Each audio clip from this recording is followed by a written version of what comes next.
ಕುಮಾರಸ್ವಾಮಿ ಏನ್ ಸಾಚನ? ಇವ್ರೇನ್ ಸಾಚನ?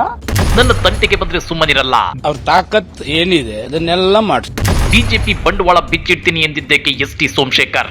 ನಾನೇನ್ ಪಾಕಿಸ್ತಾನದಲ್ಲಿ ಇದ್ದೀನ ಇವರೇನ್ ಎದುರಿಸಕ್ಕೆ? ಒಂದೊಂದೇ ತೆಗಿತೀನಿ ನಾನು. BJP MLA ST. ಸೋಮಶೇಖರ್ ಅವರು ಸ್ವಪಕ್ಷದ ನಾಯಕರ ವಿರುದ್ಧವೇ ರೊಚ್ಚಿಗೆದ್ದಿದ್ದಾರೆ. ಇವತ್ತು ಎಸ್.ಟಿ. ಸೋಮಶೇಖರ್ ಅವರು ಕೇಳಿರೋ ಒಂದೊಂದು ಪ್ರಶ್ನೆ ಬಿಜೆಪಿ ಬುಡವನ್ನೇ ಗಡಗಡ ಅಲುಗಾಡಿಸುತ್ತಿದೆ. ಕುಮಾರಸ್ವಾಮಿ ಅವಕಾಶವಾದಿತನವನ್ನು ಬಿಚ್ಚಿಟ್ಟಿದೆ. ಹಾಗಾದ್ರೆ ಎಸ್.ಟಿ. ಸೋಮಶೇಖರ್ ಅವರು ಕುಮಾರಸ್ವಾಮಿ ಏನ್ ಸಾಚನ ಅಂತೇಳಿ ಕೇಳಿದ್ದಕ್ಕೆ ಬಿಜೆಪಿಯ ಯಾವ್ಯಾವ ಬಂಡವಾಳ ಬಿಚ್ಚಿಟ್ಟಿದ್ದಾರೆ ಗೊತ್ತಾ? ಅದನ್ನ ಡೀಟೇಲ್ ಆಗಿ ತೋರಿಸ್ತೀವಿ. ಆದ್ರೆ ಅದಕ್ಕಿಂತ ಮೊದಲು ನಮ್ಮ ಚಾನೆಲ್ ಅನ್ನು ಸಬ್ಸ್ಕ್ರೈಬ್ ಮಾಡ್ಕೊಳ್ಳಿ. ಹಾಗೇನೆ ಪಕ್ಕದಲ್ಲಿರೋ ಬೆಲ್ ಬಟನ್ ಅನ್ನು ಪ್ರೆಸ್ ಮಾಡಿ. ಎಸ್.ಟಿ. ಸೋಮಶೇಖರ್ ಯಶವಂತಪುರ ಬಿಜೆಪಿ ಶಾಸಕ. ಆದ್ರೆ ಇವರು ಹೆಚ್ಚಾಗಿ ಕಾಂಗ್ರೆಸ್ ನಾಯಕರ ಜೊತೆ ಗುರುತಿಸಿಕೊಂಡಿದ್ದಾರೆ. ಇತ್ತೀಚೆಗೆ ನಡೆದ ರಾಜ್ಯಸಭಾ ಚುನಾವಣೆಯಲ್ಲಿ ಕಾಂಗ್ರೆಸ್ಗೆ ಮತ ಹಾಕಿದ್ದಾರೆ ಅನ್ನೋ ಮಾತುಗಳು ಇವೆ. ಹೀಗಾಗಿ ಎಸ್.ಟಿ. ಸೋಮಶೇಖರ್ ಅವರ ವಿರುದ್ಧ ಸೂಕ್ತ ಕ್ರಮ ಜರುಗಿಸುವುದಾಗಿ ಬಿಜೆಪಿ ರಾಜ್ಯಾಧ್ಯಕ್ಷ ಬಿ.ವೈ. ವಿಜಯೇಂದ್ರ ಹೇಳಿದ್ದಾರೆ. ಇದಕ್ಕೆ ಬಿಜೆಪಿ ಶಾಸಕ ಎಸ್.ಟಿ. ಸೋಮಶೇಖರ್ ಕೊಟ್ಟ ತಿರುಗೇಟು ಹೇಗಿದೆ ಗೊತ್ತಾ? ಅನರ್ಹ ಮಾಡಬಹುದು, ಪಾರ್ಟಿನ್ ಆಗಬಹುದು, ಅವ್ರ ತಾಕತ್ ಏನಿದೆ ಅದನ್ನೆಲ್ಲ ಮಾಡಿ. ನಾನೇನ್ ಪಾಕಿಸ್ತಾನದಲ್ಲಿ ಇದ್ದೀನ ಇವರೇನ್ ಎದುರಿಸಕ್ಕೆ? ಯಾವ ಮಗನು ಇನ್ನೂ ಹುಟ್ಟಿಲ್ಲ ನನ್ನ ಎದುರಿಸಕ್ಕೆ. ಇವರಂಗೆ ಇಲ್ಲಿಗಲ್ ಏನಿಲ್ಲ. ನಾನು ಸ್ಟ್ರೈಟ್ ಇದ್ದೀನಿ. ಏನ್ ಮಾಡ್ತಾರೆ ಎದುರಿಸ ನೋಡ್ರ, ತಾಕತ್ತಿದೆ ಎದುರಿಸ್ಲಿ. ನನ್ನ ವಿರುದ್ಧ ಪ್ರತಿಭಟನೆ ಮಾಡ್ತಾರೆ, ನನ್ನ ಎದುರುಗಡೆ ಪ್ರತಿಭಟನೆ ಮಾಡ್ಲಿ. ಒಂದೊಂದೇ ತೆಗಿತೀನಿ ನಾನು. ಕೇಳಿದ್ರಲ್ವಾ ಎಸ್.ಟಿ. ಸೋಮಶೇಖರ್ ಹೇಳಿದ್ದನ್ನ? ನಾನೇನು ಅವ್ರ ತರ ಇಲ್ಲಿಗಲ್ ಅಲ್ಲ, ನನ್ನ ಹೆದರಿಸಲಿ ನೋಡೋಣ, ನಾನು ಅವರದ್ದು ಒಂದೊಂದೇ ತೆಗಿತೀನಿ ಅಂತಿದ್ದಾರೆ. ಅಷ್ಟೇ ಅಲ್ಲ, ಬಿ.ಎಸ್. ಯಡಿಯೂರಪ್ಪನವರನ್ನ ಯಾರ್ಯಾರು ಕೆಳಗಿಳಿಸಿದ್ರು ಅನ್ನೋದು ನನಗೂ ಗೊತ್ತಿದೆ. ಅವರು ಸುಮ್ಮನಿದ್ರೆ ನಾನು ಸುಮ್ಮನಿರ್ತೀನಿ, ಇಲ್ಲ ಅಂದ್ರೆ ನಾನು ಬಿಚ್ಚಿಡ್ತೀನಿ ಅಂತೇಳಿ ಎಸ್.ಟಿ. ಸೋಮಶೇಖರ್ ವಾಗ್ದಾಳಿ ನಡೆಸಿದ್ದಾರೆ. ಅವರು ಸುಮ್ಮನಿದ್ರೆ ನಾನು ಸುಮ್ಮನಿರ್ತೀನಿ. 3 ವರ್ಷದಲ್ಲಿ ಇವ್ರ ಆಟಗಳೆಲ್ಲ ನಾನು ಕೂಡ ಯಡಿಯೂರಪ್ಪನ 6 ತಿಂಗಳು ಹಿಂದೆನೆ ಯಾರೆಲ್ಲ ಕರೆಸಿ ನನ್ನ ಮಾತಾಡಿದ್ರು, ಯಡಿಯೂರಪ್ಪನ 100% ಇಳಿಸ್ತೀನಿ ಅಂತ ಯಾರು ಹೇಳಿದ್ರು, ಅವೆಲ್ಲ ಸಾಕ್ಷಿ ಸಮೇತ ನಾನು ಹೇಳ್ಬೇಕಾಗ್ತದೆ. ನಾನು ಇದುವರೆಗೂ ಆ ತರ ಪಾಲಿಟಿಕ್ಸ್ ಮಾಡ್ಲಿಕ್ಕೆ ಹೋಗ್ಲಿಲ್ಲ, ಸ್ಟ್ರೈಟ್ ಇದ್ದೀನಿ. ಅವರು ಈ ತರ ಇಲ್ಲಿಗೆ ಪಲ್ಲಿಗೆ ಇಲ್ದೇ ಇರೋದೆಲ್ಲ ಹೇಳಕ್ ಹೋದ್ರೆ ತಾಯಿಗೆ ದ್ರೋಹ ಮಾಡಿದ್ರು, ಅದು ಮಾಡಿದ್ರು ಅಂತಂದ್ರೆ ಇವ್ರು ಯಾರ್ಯಾರಿಗೆ ಏನೇನ್ ದ್ರೋಹ ಮಾಡಿದ್ದಾರೆ ಎಲ್ಲ ಮಾಹಿತಿ ಇದೆ. ಇನ್ನು ರಾಜ್ಯಸಭಾ ಚುನಾವಣೆಯಲ್ಲಿ ಕಾಂಗ್ರೆಸ್ಗೆ ವೋಟ್ ಹಾಕಿದ್ರ ಅಂತ ಕೇಳಿದ್ದಕ್ಕೆ ಎಸ್.ಟಿ. ಸೋಮಶೇಖರ್ ಅವರು ಕೊಟ್ಟ ಖಡಕ್ ಆನ್ಸರ್ ಹೇಗಿತ್ತು ಗೊತ್ತಾ? ಹೌದು, ಮಾಡಿದೀನಿ. ಏನ್ರಿ ಇವಾಗ ಮಾಡಿದೀನಿ, ಮಾಡಿ ಇವ್ರು ಏನ್ ತಾಕತ್ ಏನಿದೆ ಕ್ರಮ ಕೈಗೊಳ್ಳಿ ನನ್ನ ವಿರುದ್ಧ. ಮಾಡಿದೀನಿ, ಏನ್ ತಪ್ಪೇನಿದೆ ಈಗ? ಎಸ್ ಮಾಡಿದೀನಿ, ಡಾನ್ ಇಟ್. ಏನ್ ಇವಾಗ ಬಿಡಿ, ಮತ್ತೆ ಯಾಕೆ ಪದೇ ಅದನ್ನೇ ಕೇಳ್ತೀರಿ?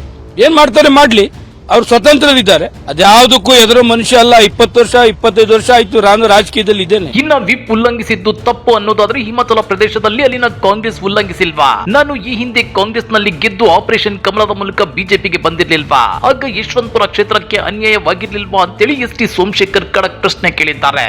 ಪ್ರಜಾಪ್ರಭುತ್ವದಲ್ಲಿ ಕೊಟ್ಟಿರ್ತಕ್ಕಂತ ಒಂದು ಆದೇಶ, ಆತ್ಮಸಾಕ್ಷಿ ಗುಣವಾಗಿ ಮತ ಹಾಕಬೇಕು ಅಂತಕ್ಕಂಥದ್ದು. ಇದೇ ಬಿಜೆಪಿಯವರು ಕಾಂಗ್ರೆಸ್ ಮೇಲೆ ಕೊಟ್ಟಿಲ್ವಾ? ವಿಪ್ ಇಶ್ಯೂ ಮಾಡಿದ್ದಾರೆ ಅಂತೇಳಿ ಹಿಮಾಚಲ ಪ್ರದೇಶದಲ್ಲಿ ಎಷ್ಟು ಜನ ಬಿಜೆಪಿ ಓಟ್ ಹಾಕ್ಲಿಲ್ಲ? ಅಲ್ಲಿ ಇಲ್ಗೊಂದ್ ನ್ಯಾಯ ಅಲ್ಗೊಂದ್ ನ್ಯಾಯ.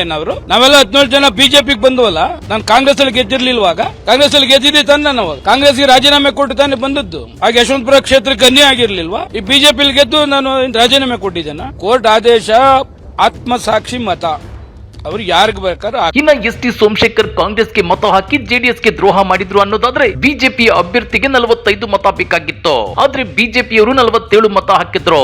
ಹಾಗಾದ್ರೆ ಬಿಜೆಪಿಯವರು ಮೈತ್ರಿ ಪಕ್ಷ ಜೆಡಿಎಸ್ಗೆ ದ್ರೋಹ ಮಾಡಿಲ್ವಾ? ಅದು ದ್ರೋಹ ಆಗೋದಿಲ್ವಾ ಅಂತೇಳಿ ಎಸ್.ಟಿ. ಸೋಮಶೇಖರ್ ಪ್ರಶ್ನೆ ಮಾಡಿದ್ದಾರೆ. 47 ಜನ ಬಿಜೆಪಿ ಅಭ್ಯರ್ಥಿಗೆ ಬಂದಿದೆ. ನಾನು ಹೆಬ್ಬಾರ್ ಹಾಕಿದ್ರು ಅಂತ ಇಟ್ಕೊಳ್ಳಿ, 49 ಜೆಡಿಎಸ್ಗೆ ಮಾಡಿದಂತೇನು ಇವರು ದ್ರೋಹ ಅಲ್ವಾ? ಎಂಎಲ್ಸಿ ಚುನಾವಣೆಯಲ್ಲಿ ಓಪನ್ ಆಗಿ ಸ್ಟೇಟ್ಮೆಂಟ್ ಮಾಡಿದ್ರೆ ಏನ್ ಮಾಡಿದ್ರು? ಅಪವಿತ್ರ ಮೈತ್ರಿ ರೀ. ಏನು ಮೋದಿ ತಕ್ಕ ಹೋಗಿ ಕೈಯೋ ಕಾಲ ಕಟ್ಕೊಂಡು ಇಲ್ಲೇನು MP ಎಲೆಕ್ಷನ್ಗೆ ಚುನಾವಣೆಗೆ ಇರೋದು, ಈ ರಾಜ್ಯಸಭಾ ಚುನಾವಣೆಗೆ ಅಲ್ಲ. ಅವರು ಜೆಡಿಎಸ್ನವ್ರಿಗೆ ಅರ್ಥವಾಗಬೇಕು. ಕುಮಾರಸ್ವಾಮಿಗೆ ನನ್ನ ವಿರುದ್ಧ ಮಾತನಾಡ್ತಕ್ಕಂಥದ್ದಲ್ಲ. ಆತ್ಮಸಾಕ್ಷಿ ಕುಮಾರಸ್ವಾಮಿ ನನಗೆ ಹೇಳ್ಕೊಡ್ಬೇಕಾದಂತ ಅವಶ್ಯಕತೆ ಇಲ್ಲ.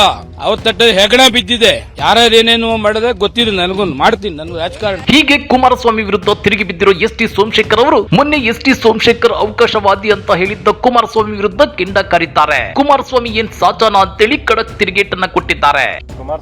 ಒಬ್ರು ಒಂದ್ ನಿಮಿಷ ತಾಳ್ರಿ. ಹೌದು, ಇವ್ರ ಅವಕಾಶ ಇವ್ರು ಇಲ್ವಾ? ಇವ್ರೇನ್ ಸಾಚನ?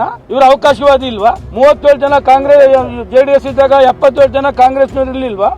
ಇವ್ರು ಮುಖ್ಯಮಂತ್ರಿ ಮಾಡ್ಲಿಲ್ವಾ? ಯಾಕೆ ಮಾಡಿದ್ರು? ಇವ್ರು ಅವಕಾಶವಾದಿ ಅಲ್ವಾ? ನನಗೆ ಮ್ಯಾಂಡೇಟ್ ಇಲ್ಲಪ್ಪ, ನನ್ನ ಸರ್ಕಾರ ಹೋಗುದಿಲ್ಲ ಅಂತ ಹೇಳ್ಬೇಕಾಯ್ತು. ಇವ್ರು ಮುಖ್ಯಮಂತ್ರಿ ಆಗೋ ಗಂಟ ಒಂದು, ಮುಖ್ಯಮಂತ್ರಿ ಆದ್ಮೇಲೆ ಒಂದ. ಹೀಗೆ ಕುಮಾರಸ್ವಾಮಿ ಏನ್ ಸಾಚನ?